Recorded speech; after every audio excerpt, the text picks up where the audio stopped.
Okay, so this video is on the Pythagorean theorem, something we're pretty familiar with, hopefully, from years and years of schooling, but also something that we can really get a lot out of. We get a lot of mileage out of this Pythagorean theorem, and there are some kind of interesting techniques we can use with it, so we'll talk about those in this section. So basically, if you took the sides of the triangle and squared them, the two legs, which are these, this is a leg and this is a leg, and if you square them, that would be equal to the square of the hypotenuse. So the hypotenuse goes by itself. I always think of hypotenuse as like a hippo. You know, a hippo is a really big, large animal. You got to watch out for hippos. So hypotenuse is like a hippo, and I also think that this little box here kind of gives you an arrow for what the hypotenuse, where the hypotenuse is. So it kind of tells you where to go in that case. So basically, if you square the two legs, you'll get the hypotenuse. So you have to be mindful of if you're trying to solve for the hypotenuse or if you're trying to solve for one of the legs. And that is going to be a different way of setting up the equation. But I think something that we should be pretty comfortable with in this course. So a Pythagorean triple is basically three whole numbers, so fill that in, whole numbers that satisfy the Pythagorean theorem. So those are like, let's say, numbers that come out nice and even. Everything comes out good. So here are some examples of some whole numbers that will satisfy the Pythagorean theorem. If you take 3 squared, that's 9.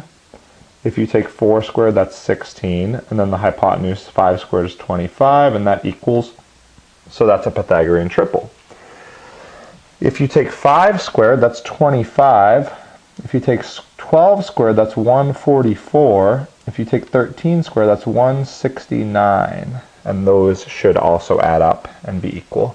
So these are just kind of numbers that work out nicely. Many times the numbers don't work out nicely and we have a square root in our answer, or we'd simplify it to a decimal. I want to make sure you're aware that we are not going to be simplifying something like this to a decimal. We're always going to leave it as a square root. So that's what we're going to be doing for a while. There might be some situations where you'd get a decimal for a square root, but it's really not helpful to us in this unit. One cool thing that I want to point out here, so let me grab a different color. See 3? If you double 3, what do you get? 6. See 4? If you double 4, you get 8. And if you double 5, you get 10. So this is a Pythagorean triple based off of another Pythagorean triple. Anytime you double or quadruple or multiply by a number, each of the numbers, you'll get another Pythagorean triple. So I guess if you think about it, if you took these and you took 3 and you tripled it, you'd have 9, 4 tripled would be 12, and 15 tripled would be 15, and that should be a Pythagorean triple. So that's kind of how those work. So this again here, we'd have, let's see, I don't know this one that well, 64 plus 15 squared. I think that's 225, but I better do it out just to be sure. Oops, 15 times 15. So just doing this out kind of quick here. 25, 5, 6, 7, and then we've got, let's see, 2 times 5 is 10, 10, 2, 3, so, 375, interesting. So, I don't know, I think I might have made a mistake on that. Let me check this again. 15, oh yeah, this is right. So this is 225, I think I saw this 2 and I used that. So this is a 1, so 15 is going to go here. Okay, my mistake. So now I'm good. So it is 225. And then 17 squared, we don't know it, so we'll do it out. That's 49, so I'll put a 9 there. 4, 7, plus that is 11, so that's 119, and then another this.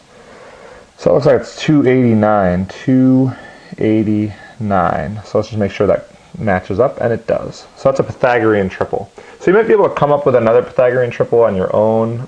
Think about some things that might work out to that, but that's something you need to be aware of. Is it a Pythagorean triple? Is it not? So here we are. Find the missing side. Do the lengths form a Pythagorean triple? All right, sorry, pause the video there. Now I'm back.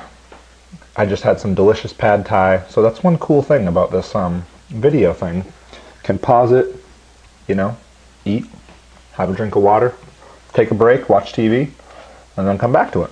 So we were talking about Pythagorean triples. I'll get back to math now. So what we want to do is we want to see if this works out, first of all. So it would be 2 squared plus x squared equals 4 squared. So you're noticing that hypotenuse is alone, right? And that's important to recognize. And here's where we're at. We got 4 plus x squared equals 16. I'm going to go a little quicker with my math here, so I'm subtracting 4 on both sides. I got x equals the square root of 12. X equals 2 square roots of 3. So let's talk about that. Square root of 12 is 4, which would be in the square root times the square root of 3. The square root of 4 is 2, so that's why we're getting this for our x. Does it form a Pythagorean triple? Well, no. Square root of 3 is an irrational number, a repeating, or well, actually maybe a non-repeating, but it's a decimal, and it's not a good thing. So this is not forming a Pythagorean triple, but we did find the missing side, so that's a good thing. So we did what they asked. The answer is no, not a Pythagorean triple. Okay, so here we are. We're just remembering something about simplifying square roots. I want you to remember something about perfect squares and all that kind of stuff. If you took this, right, and you said, okay, well, I know this is 4 times, what is that, 4 times 8? And then you told me 2 square roots of 8 is the answer. If you told me this, you would not get full credit. Why is that? Think about it for a second. Think about why you might not get full credit. I'm going to tell you it's not fully simplified, and maybe you can think about how that would be there. So I encourage you to pause it before I reveal the answer, and think about why that's not fully simplified. All right, so hopefully you were able to at least think about it for a second, but what I'm looking at here is the square root of 8. Inside of an 8, there's a perfect square factor, because 8 is 4 times 2. So that means that you have this multiplied by that 2 that's kind of coming along for the ride. So 4 root 2 is our best answer. Now some of you are saying, okay, well, I get you, but I could have done this a lot faster just by breaking it into 16 and 2 instead of 4 and 8, which is fine, and you get to 4 root 2. But there's always going to come a time that you take out the smaller square root, not the largest possible, and you've got to be aware that you're not simplified until you've taken out everything. So you kind of are looking for, a lot of the time, a square root of 2 or a square root of 3 or a square root of 5, something attached to one of those. That's usually a good sign, or even a square root of 6, just FYI. But if you're attached to a square root of, I don't know, if you're attached to a square root of, let's say, 8, or as we just kind of talked about, or a square root of 12, it's a problem because there's a 4 in there. So I just wanted to remind you of that. Okay, so you try this problem, pause the video, give it a shot, and see if you can answer a right triangle, hypotenuse of 25, leg length of 10, find the other leg, and does it form a Pythagorean triple?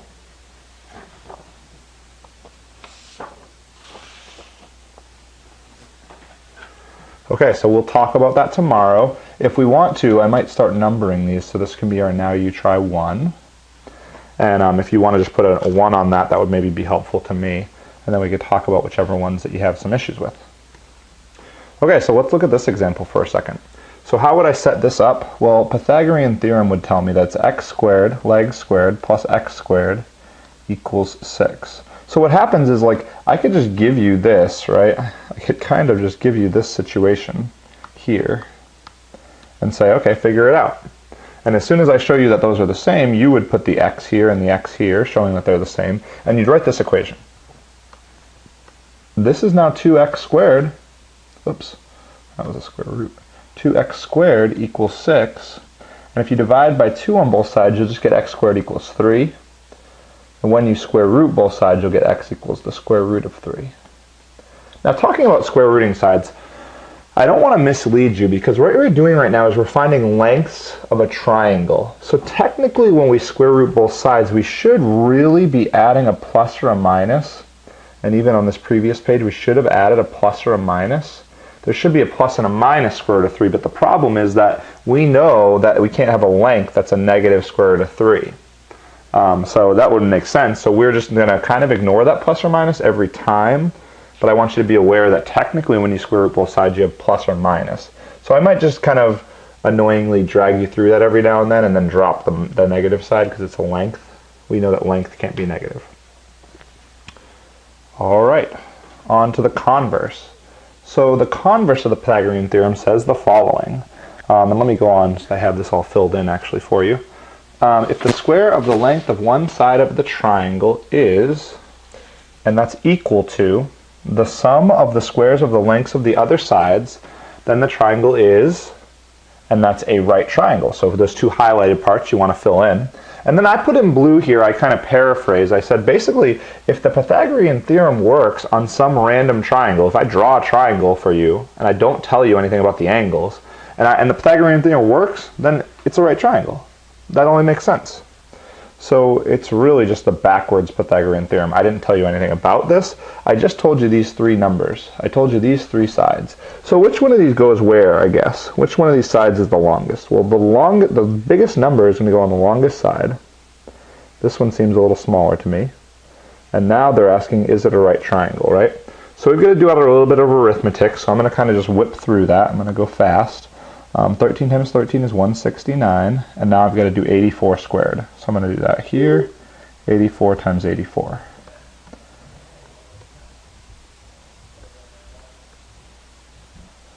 Okay, just working on this here. 32, whoops, I should have put that there. 32, 8 times 8, 64, 67. Hopefully I don't make arithmetic mistakes here because you guys can catch me. And there's no one here to tell me I'm wrong. So 7056 is what I got for that. And then 85 squared. 85 times 85. That's going to be 525 here. 42. Add my 0. 5 times, that's 40. 8 times 8, 64. 68. So 7225 I got. 7225. The question is, does it come out to the same thing? So 70, 56, and 169. Not lined up very well, but we'll just do that. That's 15, that's 12, that's 2, and that is 7225. So we got 7225 on this side, so this is equal to 7225. And this is equal to 7225. So my question to you is it a right triangle? It did equal. The Pythagorean theorem worked. So, yes, of course it is. It only makes sense. So why don't you try this problem right now? So pause the video, give that a shot, and we'll call that now you try 2. Okay. And we have these three lengths, and they want to know if the triangle is a right triangle. So make sure you draw your triangle. I would. And think about which number here should go where in your equation, right? Which one's the biggest, the hypotenuse, which ones are the legs?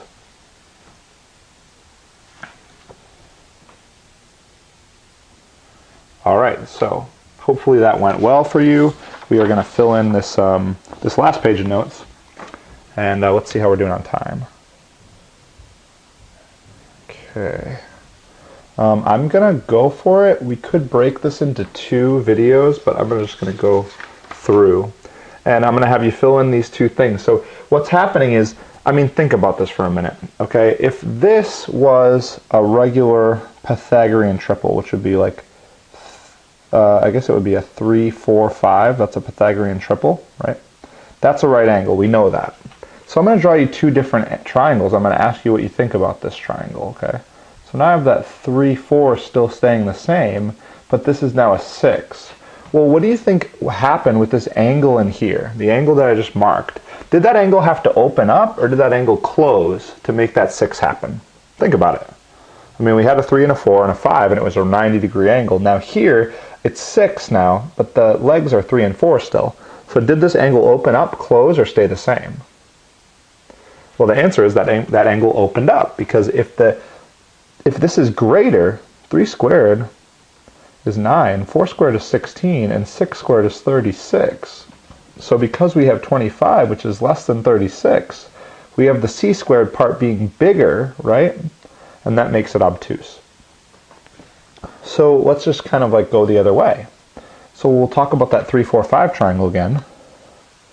So here it is, not a beautiful drawing, but work with me here. And then we'll draw another triangle, and we'll make it a, I don't know, I'll make it a 3, 4, 4.5. Okay, so it's 4.5. The question becomes, this angle here with the 2 arcs, did that angle get opened up, closed, or what when we changed from the green to the purple? And the answer is it closed, because this is going to be, this 4.5 squared is going to be smaller than 25. We know 9 plus 16. This is going to come up to 25 when we square and add them. So that's going to cause an acute triangle. So I'm going to do one more example, and then I'm going to end this video. And I'm going a little quick because I'm trying to keep the time down. Okay, so that's your page. So this, we're going to have to ask if this is acute, obtuse, or right. So clearly the 14 has to go by itself.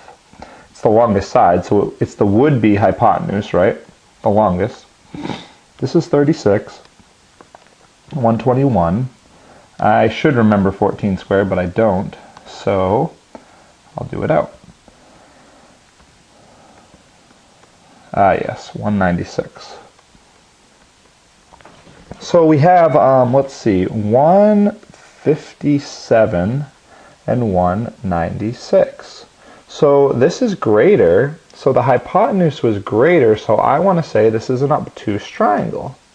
That only seems to make sense. So it's an obtuse triangle because the hypotenuse squared was bigger than the leg squared. So you try this one, and then that is it. So a 6, 8, and 9, if those are the side lengths, is it obtuse, acute, or a right triangle? So use that theorem. And that will take care of the video. Just try those 3. This is now you try 3, and I will catch you soon.